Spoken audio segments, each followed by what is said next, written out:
Today we are going to learn how to sort a list. So the first thing we need to do is declare a variable, a list. So this is the list in this case, and after that we are going to print how is the list,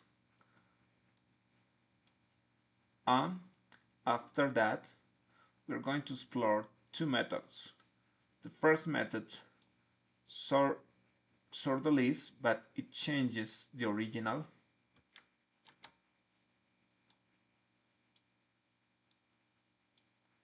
And in the second method, we don't change the original, we declare the variable, but we create a new variable that in this case is this one, and after that, inside of this one, we sort the previous list, and we're going to see the result of the sorted list and the numbers. So we are going to have the opportunity to compare. Now, let's run the code and see what it happens.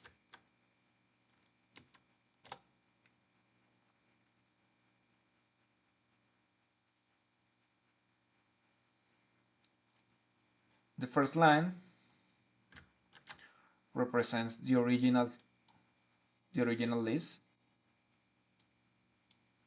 In the second, we sort.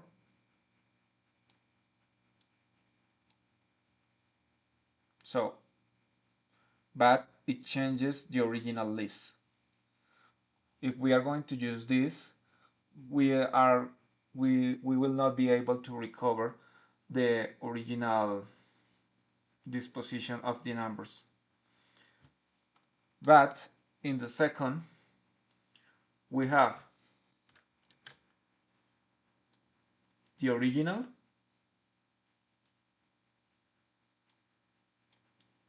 and so we have the original